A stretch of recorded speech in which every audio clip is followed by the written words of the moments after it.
Guys, welcome back to the channel. We got a good hair day or a bad hair day. I don't even know which one. Just bumped the darn tripod again. So we got to learn what we're doing here. Trying to make a better habit of looking at the corner of the camera. So I'm like not staring at myself and trying to stare at you guys, especially when I don't have shades on. Okay, well, as you can see, oh, perfect, just dropped that. We have the gear set on. We put that on today, and we took the bottom sprocket off for the oil pump. Stay tuned to see how we did this, and another step moving forward to get this thing back up and hopefully running in like a month. I don't know. Don't quote me on that, but I'm hoping we can get this thing to pop off and fire off. So stay tuned. Okay. You're not going to like this, but I'm telling you right now, it already moved 1/8 of an inch. So I got a slide hammer, and I put this band clamp on to keep tension on this 3-prong puller, which does fit behind the gear, which is great. I ended up buying this. I'll keep it or return it, but it barely fit. Well, I know it didn't fit. I'd have to like drill these out. I didn't want to do that. I ended up finding this at Lowell's. I'll try that later on to get into spots where I can't really get to right in here. But anyways, this thing, once I hold it up and get it level, it's moving. You can already see the keyways moved a little bit. So let me set you guys up, and you guys can watch me pull off the rest of the way.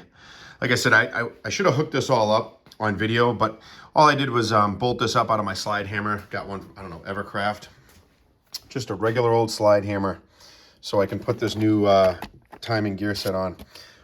Came with a little, I never put it together. It came with a little 3-way here. All I did was run some bolts through it. Those are nylon locking nuts, so I didn't need anything else. No washers, nothing. Tighten it up until it couldn't go anymore, and it does open and close with no friction. But the only thing I was thinking of is like, how am I going to keep these from falling down on themselves?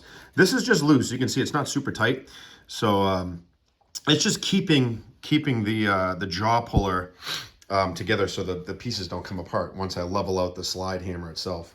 So let me set you guys up and see if we can knock this thing off. All right, I think that's a pretty good angle.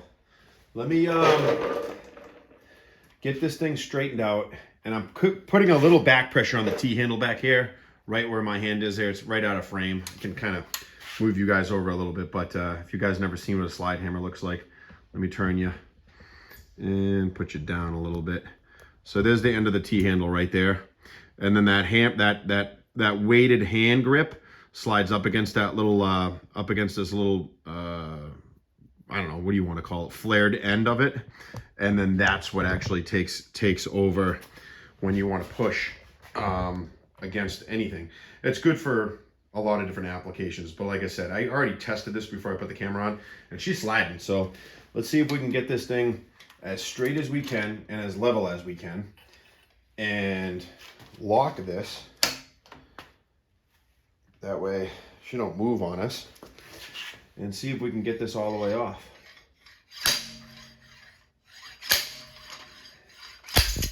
Wow, look at that. All the videos on YouTube, obviously we're not reusing this, but all the videos on YouTube, I've never seen it done that way. So good luck finding anywhere else you're going to pop this off. And what we're going to do is use this to put the new gear set on. So let me get you zoomed up. We could probably even still use this band clamp, those worm gear. We can make that work. Hell yeah. Listen, got to catch it on camera, because if there's no proof on the camera, didn't happen. That just happened. Happy with that results. Came off nice and easy. And let me get you in close. I'll show you exactly what the front of the crank shaft snout looks like. All right, so before we put that new one on, I just kind of want to show you what a slide hammer looks like. And this is one of the attachments, so this comes separate. Usually the jaw pullers can have another set of pullers on this side. This one particularly doesn't, which worked out well with me. And you have different attachments you can put on the end of this threaded rod right here. So here's your hammer itself. It just uses inertia, and then right here is your T-handle where you would hold on to, and as you slide back, that creates the motion of pulling it. Although I'm starting to think of what I just did, shocking it like that, I don't know if that was the best thing for the crankshaft. although it only took 3 hits to take off, and I wasn't wailing on it. I'm sure pulling it off and putting the bolt inside where the harmonic balancer bolt goes, I think pressing it on and pressing off and not doing that shock to the crankshaft is probably safer bet. Again, this is my motor. I'm doing it the way I'm doing it. I'm just showing you another option. And now I've seen other people when they put the new one on with a rubber mallet to install the new one. So here's the new one we got right here. Here's the new one, and that's set up the same way. Here's the keyway. Here's the dot, the keyway and dot. So it'll be pretty similar to the one you have. It should be. Check it. Make sure it is. Line them up too. Make sure you got enough sprockets and all that stuff. But if you order the right stuff, you shouldn't have to worry about that. So I'm gonna get this thing lined up. It's on the keyway. She's pointing up, and then I'm gonna put the old one like that. So again, I'm gonna be shocking this again. I'm sure you can. I don't think you can put this on any other way, to be honest with you. So I got a dead blow hammer here, and then worst case scenario, I got a little 3-pound sledge, so I'm going to use my dead blow rubber mallet, and then I got a little baby sledge. I don't think I'm going to have to use the sledge, but I'm going to get it so I don't have to get back up. And let's see if we can tap this thing on. What you want to do is get it all the way until it's seated in. I got another half, not even quarter of an inch. So my theory, you can hear the tone change even on this rubber mallet. You can hear the tone change as soon as it bottoms out. I just heard it 2 taps. We are bottomed out. And it's pretty self-explanatory. That keyway, you can't put it on any other way. Right now that's bottomed out. That's done. So didn't have to use the sledge. You can get away with using a dead blow hammer. You might even be able to do it with a heavy-duty rubber mallet. But if you don't have one of these, this is a little hobo freight, Pittsburgh, get yourself a dead blow hammer. So that's put on. So now next step is putting on the top timing set with the chain. So let's get after it. Let me go grab that. All right, so what I'm gonna do, since I didn't soak this chain in oil, which I should have, but that's all right. I'm gonna put some of this ultra slick assembly lube because I don't know when the next time I'm gonna use it, so I might as well use this. All right, so I'm back. Hold on 1 second. I never really went anywhere. I lied. I went to the bathroom, so cut the video there. I got paper towels this time too, so I can clean my damn hands up. So back to what I was saying. I'm gonna put some ultra slick on this chain because I did not grease it, just to have some type of lubrication on it. I didn't grease it. I didn't put it in oil. It should have been soaking in oil. I'm sure there's some videos online that you guys don't even see. Some people don't. They just put it on dry. I don't know. I don't ride all the time, but I've ridden dirt bikes, and you know, think about this like a chainsaw or a dirt bike or anything with a chain in general. You're not going to want to put that thing on dry, as far as I'm concerned. I don't think I would want to. I'd want to have some type of lubrication. All right, so what I'm doing here is I'm lining up the dot on the bottom. Obviously, my pin is right here for the camshaft, the line-up pin and your 3 bolts. But make sure you want to put that dot, and you want to line that up with the bottom dot. And you want to make sure the chain goes on the sprocket on the bottom. And let me go. Oh, I'm not lined up properly. Hold on. I got to get that over. And boom, there she goes. Simple as that. Just if you line everything up, no joke. Your pins in, your 2 dots are dots, dot to dot, your pins lined up. Your number 1 cylinder is that top dead center. I'm telling you, this is not rocket science. It's not that bad. And then right here, I got my little parts tray cleaner, and I put these bolts in overnight. Look at they look brand new. Can't complain about that. Still gotta get those in there and line them up. You know what I should do is look. Is there 2 different heights?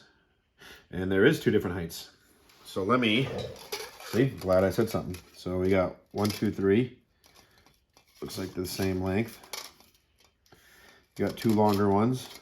I'm looking in here. I know you guys might not be able to see, but I'm looking in the tray over here, trying to find out which one's which. I got to take that one back out. Let's see. I got to see the length on this one, because it potentially could be for the oil pump, and I'm assuming the oil pump is going to have. So this is the deal. The oil pump bolts are shorter because there's 4 of them. The camshaft bolts are longer by a few threads. So longer bolts, at least for my situation where I put them in the cup together, I put them all together. So I put the 4 bolts for the oil pump, and I put the 3 bolts for the camshaft pulley all together. So those are all finger tight, and I got parts cleaner on my shorts. Not happy about that. Get my ratchet over here, and I got to look at the specs of the torque on these. So right now I'm just going to run these down until they get snugged up.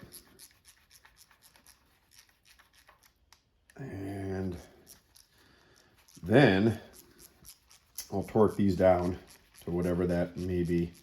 I'm assuming it's like 18 foot-pounds. Don't quote me on that. I will find out. I'll cut the video and then we'll come back and I'll make sure I'll get the torque spec for you guys. Probably could have zipped these in with the gun, but I don't know. Putting this back together, I'd rather do it by hand. So again, my situation, the oil pump is going to go on next, which fits these 4 bolts right here. Slides on this end of this this gear. So there's like, it's oblonged. Not oblonged, I'm sorry. It's like a sprocket. There's a sprocket, and then there's like a gear cog. I don't know what you would want to call this. Almost like, yeah, a gear cog, which the oil pump sits on. And as the crankshaft rotates, pumps oil. So anyways, make sure if you haven't already, when you take these off, make sure you distinguish the shorter bolts that go here and here, here and here, and then the longer, there's 3 longer bolts. So just determine what length you have so you don't mess that one up. All right, get you guys nice and close. You can see everything's lined up, dot to dot, almost dot to dot. I don't know, that piston is still top dead center. They're pretty damn close because you got the keyway and then that. So I might, I wonder if I could have rotated that just a little bit more. I might take that back off and rotate that just ever so slightly. It could be off by 1 tooth. I just want to make sure that's nice and perfect. Yeah, it could be just a half. I don't know. It's pretty close. We might run it. I think we might run it. So, guys, once this is all hand tight, the 3 bolts there and your timing marks are lined up, and I got to reiterate and make sure you understand that you have to have these 2 timing marks lined up to each other, because if you don't, you'll be one side of the timing or too advanced or too retarded on timing, and that's a huge step not to forget, to make sure your timing marks are lined up. And also, I'm going to reiterate, top dead center on cylinder number 1. You want to make sure that's at the top of the stroke. Anyways, back to the 3 bolts and the torque. 26 foot-pounds for the torque spec on these 10mm bolts for your camshaft sprocket for your timing set. So make sure you set that to 27 foot-pounds and you should be good to go. All right, guys, so that's it for this video today. We'll do the oil pump in another video, but we got the timing set put on, and we took the old sprocket on the crankshaft off with a slide hammer. Again, my thought process behind that was, if you're gonna shock it to put it back on, I'm assuming you could, what did it take? 3 hits? If you watched the whole video through, it took 3 hits and it popped right off. And I wasn't even hitting it that hard on the slide. I was just giving a little tap, bump, because I wanted to make sure those 3 jaws weren't gonna come off. And plus the band clamp I put around there to keep a little bit of tension on there. So that's my theory on that. I hope I didn't do anything with the thrust bearings on either side of the this side or the rear main seal. I'm taking that off anyways.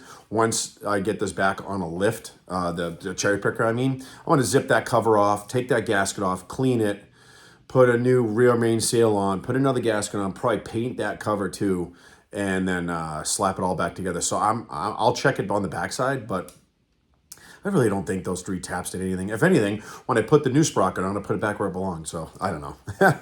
It's a junkyard 5.3. I don't think I did anything to it, to be honest with you. But I'm sure there'll be comments.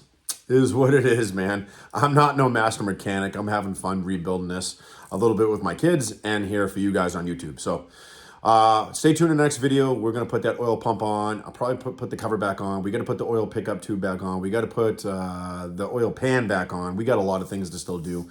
Tons of stuff to still do. But I'm just glad the timing set's on, so that looks good. And we'll see you guys on the next video. Peace.